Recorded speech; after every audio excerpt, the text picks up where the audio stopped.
Hi everyone, this is Callie. Thanks so much for being here. I am sharing a double slider surprise card today.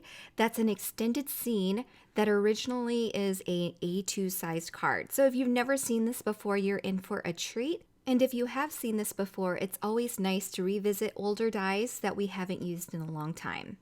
Today's card uses two sets that I love and adore, the Unicorn Picnic set as well as the little mini A Little Sparkle set. These unicorns coordinate perfectly together and it just creates more images for you, especially for an extended scene. You want a variety of images, and so they're perfect together. Okay, so I stamped my images with Lawn Fawn's Jet Black ink. That's a hybrid ink that's perfect for Copic coloring. And now I'm just adding some very simple coloring to these images because unicorns are white, clouds are white, but I'm gonna go ahead and add a little bit of color. So I'm adding a bit of blue to the clouds and some light grays to the unicorn. You can barely see it, but in real life, it really does make a difference to give a little bit of color and shading to those little critters. When I get to the unicorn's mane, I really want to make it colorful, so I'm adding a full rainbow here from pinks to purples. So each section of hair is going to go from one color into the next and then repeating that process until I get through the full rainbow between all of the different strands of hair. And then for the fairies, I'm using the colors that I've already used on their mane, and I'm just making it a little bit more cohesive by using those colors again. That way I don't have a bunch of markers, and then coloring their hair. Now that I'm done, I'm going to set everything aside after I've die cut, and we're going to work on the slider mechanism. This is the double slider surprise die. The first piece that I set down is going to be die cut twice to fold together as a housing unit for the mechanism slider panel. That is going to be die cut from the one that I'm holding now. And then that smaller stitched rectangle on the right is going to be what slides in and out. So we're going to want two of those. Everything will make more sense when we get to those sections later. And there are a bunch of accessory dies that you can use for pull tab indicators. So it's super fun to have all those options. So right now we're going to work on our background. I have a panel here that is 4¼ by 8½ inches long, so just half of a sheet of paper, and then an extra panel. And I'm going to turn it to the side so you could see how I've prepared these panels to have enough room to ink blend a full background for our extended scene. So I have to cut two of the side pieces and one for the center, and I'm just going to mark it so that I know where the first piece ends and where that second piece ends. And I'm gonna ink blend a rainbow going all the way down, so I want to make sure that there's enough space where all of the colors will be seen in between those panels, if that makes sense. I'm using Distress Oxides today, and I know I'm going a little bit fast, but if you want all of the colors that I used for the Copic coloring as well as all of the oxides that I'm using, be sure to check out the coordinating blog post where everything will be linked for your convenience. Okay, so I am using the Cloudy stencil, and again, I'm going from top to bottom, and I'm just going to ink blend the rainbow. So quickly, the colors that I've used here are Festive Berries, Dried Marigold, Squeezed Lemonade, Twisted Citron, Mowed Lawn, Peacock Feathers, Mermaid Lagoon, and then finally Wilted Violet. And when I get to Wilted Violet, there is some space left at the bottom, so I'm going to loop back to the top and reuse Festive Berries and a bit of Dried Marigold at the very bottom. And as you can see, I'm using a very light hand, and I'm trying to make the ink blending as seamless as I can, going from one panel into the next. Okay, so when I'm done ink blending, I'm going to go ahead and die cut these pieces off camera, and we'll get the top front panel as well as the two slider panels at the top and bottom. Okay, so now I'm going to work on my mechanism. First, we're going to create the housing for the mechanism, which uses two cuts from that bigger rectangle die with that tab. And then we have the mechanism or slider portion. And these are all die cut out of white paper because it's nothing that you'll be able to see. And then I have my other top portion there. I'm going to cut off the tab on that portion and then my two slider panels. All right, so now for the slider portion, I'm going to measure the space in between these two little notches, and it's about 2¼ What we want is a flimsy material that's going to be able to convert into a belly band around those notches and be able to slide around freely without any hindrance.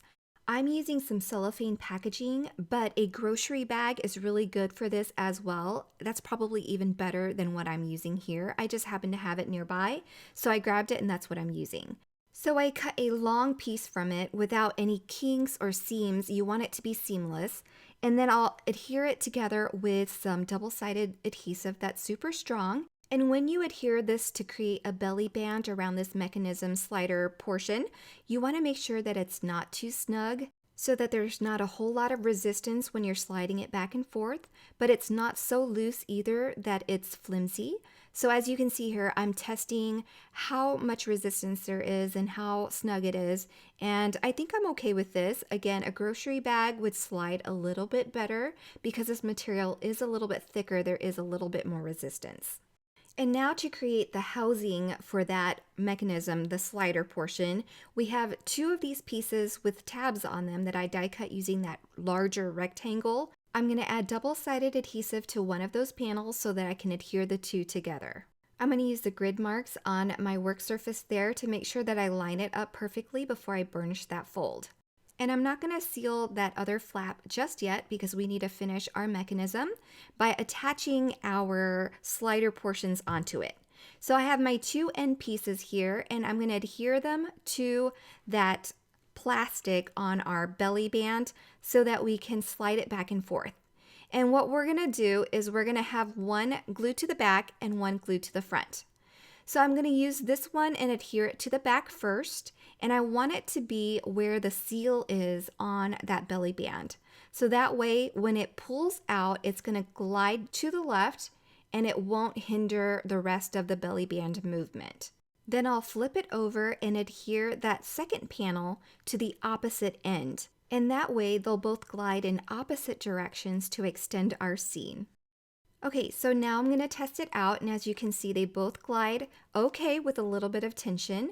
That's why it's important to put this piece in a housing or in an envelope of sorts so that it supports the front and back of these panels for gliding in and out. On this mechanism, I'm going to use some 1/8 inch tape all the way across the bottom and the top on both the front and the back sides. Now on this housing, I forgot to die cut some notches so that we can easily grab our slider panels. So I went ahead and did that off camera on all four ends of each of those tabs. And now I'm going to go ahead and remove the release paper from our adhesive and then attach it to the bottom portion of this little housing unit that we've made. Once it's in position, I'm going to remove the backing or the release paper from the adhesive on the front side of that tab as well, and then we'll press down and adhere our envelope together. So there's adhesive on all of the parts and all of the tabs, and now we have our little glider mechanism. I love that our extended scene can be vertical or horizontal. For my scene today, I decided to go with vertical because I've never done it before. So before adhering that center panel onto the outer housing of our mechanism, I cut off the tab and then I also die cut those notches onto that panel as well before adhering it to the mechanism envelope. I have an A2 size card base behind my mechanism now, and I thought there was too much white space, so I wanted to add a bit more color and interest to the background. I'm going to use the largest die from the small stitched rectangle stackables, and I die cut that from some Watercolor Wishes rainbow paper. This will add a nice subtle color in the background and give a little bit more interest to our border. Okay, before I adhere that mechanism to my card, I'm going to go ahead and die cut some more notches or pull tab indicators for the top and bottom so that it gives it a bit more interest and makes it a little bit more obvious that this is a double slider surprise. And I wanted to color a bit of color into the inside of this little reveal window so that when I fold and adhere this to our slider windows, the little carrots are a little bit more noticeable. I'm using the same double-sided adhesive to add to the inside of these little pull tab indicators, and that will secure itself around the top and bottoms of my slider panels. This also gives the recipient a place to grab so that they can pull and slide the mechanism back into place. So now that I'm done with that, I'll add some foam adhesive on the back, again giving more space so the recipient can grab and pull those panels out. Okay, so the base and foundation of the card is done. All we have to do is create our scenes. I've roughly laid out where I want everything to go, and when I'm happy with the placement, I'll slowly work one panel at a time, adhering things down, working from the bottom first, and then I'm going to move to my top panel. And once I've had those glued, then I'll stamp the sentiment on that longer cloud that I'm going to put on that main panel at the front. So essentially we have a main scene that can sit on its own, so be a standalone scene, and then we have these extended scenes at the top and bottom, so it's like 3 cards in one. And that finishes my card for today. I hope you enjoyed this interactive card. If you did, please give this video a thumbs up and be sure to subscribe if you're not already a subscriber. I'm going to share 2 more videos if you're interested in seeing more. Otherwise, I just want to say thanks for stopping by and I hope you all have a great day. Bye everyone!